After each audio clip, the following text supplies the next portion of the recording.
அன்பான நேயர்களே, இப்பொழுது கடுமையான சளி மற்றும் ஜலதோஷத்திற்கு ஒரு அற்புதமான மருத்துவத்தை நாம் பார்க்க போகின்றோம். குறிப்பாக மழைக்காலங்கள் மற்றும் பருவநிலை மாற்றத்தால் தொற்று நோய் கிருமிகளால் ஏற்படுகின்ற கடுமையான சளி மற்றும் ஜலதோஷத்திற்கு அற்புதமான மருத்துவம். இந்த நோய் கண்டால் 7 நாட்கள் வரை நீடிக்கும். சதா காலமும் தலைவலி, ரன்னிங் நோஸ் என்று சொல்லக்கூடிய மூக்கில் நீர் வடிதல், மூக்கடைப்பு, ஜலதோஷம், ஒரு சிலருக்கு மற்றும் கடுமையான கபத்துடன் இருமல் தோன்றும். இந்த நோய் தொற்று நோய் கிருமிகளால் மற்றும் நீர் மாசுபட்டு இருந்தால் ஏற்படுகின்ற ஒரு நோய். இந்த நோயை முழுமையாக தீர்த்து கொள்வதற்கான ஒரு அற்புதமான மருத்துவத்தை பார்க்க போகின்றோம். அதற்காக இன்று நாம் எடுத்துக்கொண்ட ஒரு அற்புதமான மூலிகை தூதுவளை. சிங்கவல்லி, அலர்க்கம் என்று அழைக்கப்படுகின்ற தூதுவளை ஒரு அற்புதமான கிருமி நாசினி.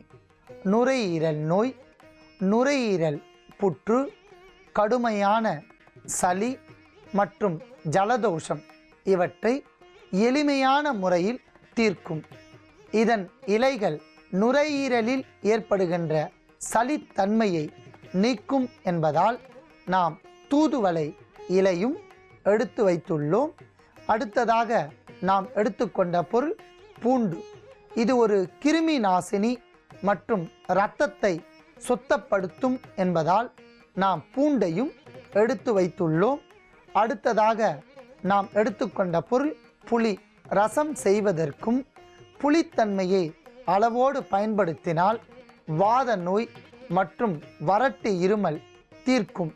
ஆகையால் புளியையும் எடுத்து வைத்துள்ளோம். அடுத்ததாக நாம் எடுத்துக்கொண்ட பொருள் காய்ந்த மிளகாய் வற்றல். காய்ந்த மிளகாய் வற்றலை அளவோடு பயன்படுத்தினால் வறட்டு இருமல், கபம் தீர்க்கும். ஆகையால் காய்ந்த மிளகாய் வற்றலையும் எடுத்து வைத்துள்ளோம். அடுத்ததாக நாம் எடுத்துக்கொண்ட பொருள் புதினா. புதினா எளிதில் ஜீரணத்தை மேம்படுத்தும். நோய் கண்ட காலத்தில் வாய் கசப்பு ஏற்படும். கடுமையான சளி, ஜலதோஷம் ஏற்பட்டால் வாய் கசப்பு, வாயின் ருசித்தன்மை மாறும். அந்த வாய் கசப்பை நீக்கி வாய்க்கு ருசியும் தரக்கூடிய ஆற்றல் புதினாவிற்கு இருப்பதால் புதினாவையும் எடுத்து வைத்துள்ளோம். அடுத்ததாக நாம் எடுத்துக்கொண்ட பொருள் பெருங்காயம்.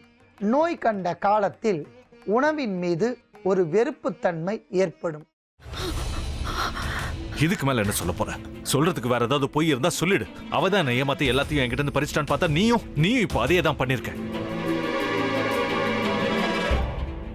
ஏன் ஆலியா, ஏன் இப்படி பண்ண? இந்த உலகத்துல பாட்டிக்கு அப்புறம் நான் யார் மேலேயாவது உயிரியே வச்சிருக்கேன்னா அது ஊ மேலதான் உனக்கு தெரியாதா? ஏன் இப்படி பண்ண ஆலியா? உனக்கு காசு பணம் அவ்வளவு முக்கியமா போயிடுச்சு. அதுக்காக நம்ம உறவை கூட மறந்துடுவியா?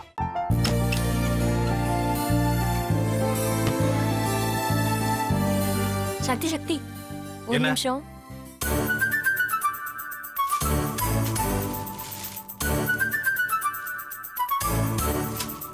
இந்தாங்க.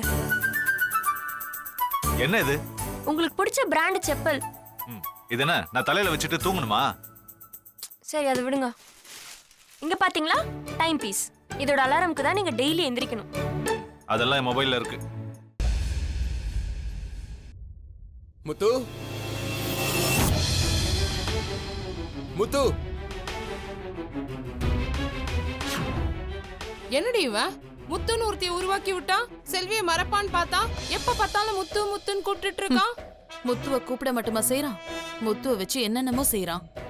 நாம தான் இழிச்சவை மாதிரி வேடிக்கை பார்த்துட்டு இருக்கோம். என்ன முறைச்சு என்ன பிரயோஜனமாயா? உனக்கு வேற குரல் போயிடுச்சு. அடுத்து அவ செல்வியை கூப்பிட்டானா என்ன பண்ண போற? உன்னுடைய விருப்பப்படியே நீ ராமநாத வீட்டு மருமகளா வாழ போற.